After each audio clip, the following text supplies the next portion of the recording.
साहेब, आज इंडिया आघाडीचा केंद्रीय निवडणूक आयोगाच्या कार्यालयावर मोर्चा निघतो आहे. काय नेमकी तयारी झालेली आहे आणि काय मागणी केली जाणार आहे? पोलिसांनी परवानगी नाही दिली अशी कळते. आज म्हणजे महाराष्ट्राचा म्हणून मी इतकंच सांगेन की आज दोन महत्त्वाचे आंदोलन आहेत. महाराष्ट्रामध्ये जनाक्रोश आंदोलन सरकारविरुद्ध आहे, म्हणजे खास करून भ्रष्ट मंत्र्यांच्या संदर्भात महाराष्ट्रात आंदोलन होतं आहे शिवसेनेतर्फे राज्यभरात, आणि स्वतः शिवसेना पक्षप्रमुख उद्धव ठाकरे हे या आंदोलनात सहभागी होत आहेत. ते आंदोलन अत्यंत महत्त्वाचं. त्याच वेळी दिल्लीत राहुल गांधी यांच्या नेतृत्वाखाली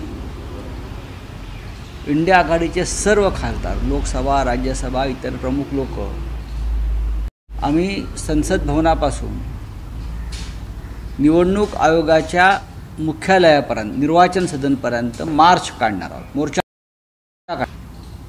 ज्या पद्धतीचं निवडणूक आयोग विरोधकांचा आवाज दाबण्याचा प्रयत्न करत आहे, लोकशाहीचे संकेत पायदळी तुडवत आहे, सरकारच्या दबावाखाली काम करत आहे, महाराष्ट्रापासून बिहारपर्यंत मतदार याद्यामधले घोटाळे समोर येत आहेत, EVM संदर्भातले प्रश्न निर्माण होत आहेत, त्याच्यावर निवडणूक आयोग हे पूर्णपणे सरकारचं हस्तक म्हणून काम करते आहे. आम्हाला निवडणूक आयोगाला प्रत्यक्ष जाऊन विचारावा लागेल. राहुल गांधी तर रोज निवडणुकाची प्रकरणं बाहेर काढत आहेत, आणि हे आंदोलन हे जनजागृतीचं आंदोलन आहे. लोकांमध्ये जागृती व्हायला पाहिजे आपल्या मताविषयी, आणि हा मोर्चा त्यासाठीच आहे दिल्लीतला. नाही, पण राहुल साहेब, 12 लोकांना 30 लोकांना परमिशन दिली आहे भेटण्यासाठी दुपारी 12 वाजता. बघा, प्रश्न भेटण्याचं नाही आहे, प्रश्न आम्ही सर्व खासदारांनी एकत्र येऊन देशाचं लक्ष वेधून घेण्याचं आहे, आणि लोकशाहीनं आम्हाला हा अधिकार दिलेला आहे. निवडणूक आयोग सांगू शकत नाही किंवा पोलीस आम्हाला अडवू शकत नाही. बाकी देशभरात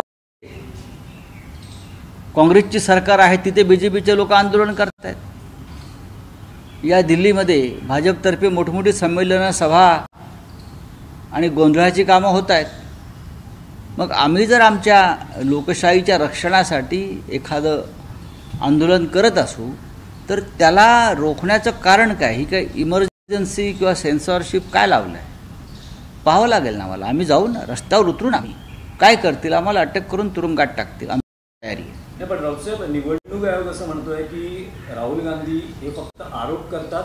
त्यांना आम्ही जेव्हा सांगतो आहोत की तुम्ही पुरावे आम्हाला सादर करा, ते आम्हाला सादर करत नाहीत. यामुळे राहुल गांधींच्या विरोधात कर्नाटक, महाराष्ट्र आणि आणखी एका राज्यानं निवडणूक आयोगानं नोटीसही इश्यू केली. बघा, असं आहे की राहुल गांधींनी पुरावे दावे म्हणजे काय करावं?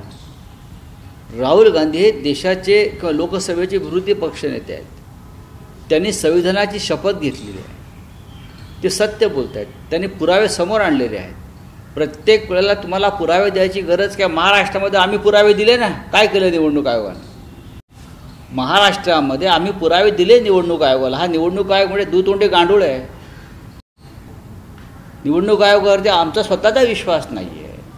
अमोल कीर्तीकरांची लोकसभेची जागा या लोकांनी कशी चोरली हे आमच्या समोर आहे.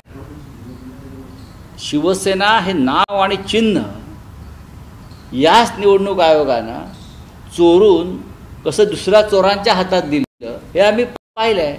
तर निवडणूक आयोगानं आम्हाला या गोष्टी सांगू नयेत. राहुल गांधींनी संपूर्ण पुरावे दिलेले आहेत, आणि हे पुरावे त्यांच्या वेबसाईटवरच आहेत, आणि त्या आधारेच राहुल गांधींनी एक प्रेझेंटेशन दिलं आहे. निवडणूक आयोग हा भारतीय जनता पक्षाचा हस्तक आणि प्रवक्ता आहे. नाही, पण यावर फडणवीस असं म्हणत आहेत की 4 वेळा निवडणूक आयोगानं विरोधी पक्षाला सांगितलं की जर तुमचं म्हणणं आहे की हॅक होऊ शकतं, देवेंद्र फडणवीस हे राज्याचे मुख्यमंत्री आहेत. त्यांनी निवडणूक आयोगाचं प्रवक्तेपद स्वीकारलं असेल ते त्यांनी सांगावं. विरोधी पक्ष या देशातला संपूर्ण, ज्याला असं वाटलं की आपली फसवणूक झाली आहे, तो विरोधी पक्ष संपूर्ण देशातला एकवटला आहे आणि निवडणूक आयोग अशी लढाई आहे. आणि जे लाभार्थी आहेत या निवडणूक आयोगाचे त्याच्यापैकी एक देवेंद्र फडणवीस आहेत. हे लक्षात घ्या, देवेंद्र फडणवीस हे लाभार्थी आहेत निवडणूक आयोगाच्या दरोड्यातले. तेव्हा दरोड्यातला लाभार्थी श्रीमान फडणवीस यांनी निवडणूक आयोगाची बाजू घेतली आश्चर्य वाटण्याचं कारण नाही. त्यांनी गप्प राहायला पाहिजे, कारण त्यांच्याकडे चोरीचा माल आहे. चोराने गप्प राहिलं पाहिजे, त्यांच्याकडे चोरीचा माल आहे. लक्षात घ्या. स्वतः नितीन गडकरी यांच्या मतदारसंघात 3.25 ते 3.5 लाख मतांची चोरी झाली. हे तुम्हाला माहिती आहे का? त्यांच्या सख्या भाचाचंही नाव कापलं गेलं, त्यांच्या घरातली नावं कापली गेली. म्हणजे गडकरींनाही कोणाला तरी पाडायचं होतं, गडकरींनाही कोणाला तरी खड्ड्यात टाकायचं होतं.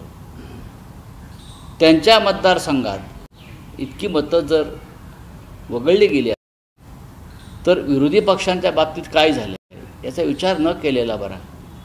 सर, एक प्रश्न असा आहे की फडणवीस म्हणतात की लोकसभेला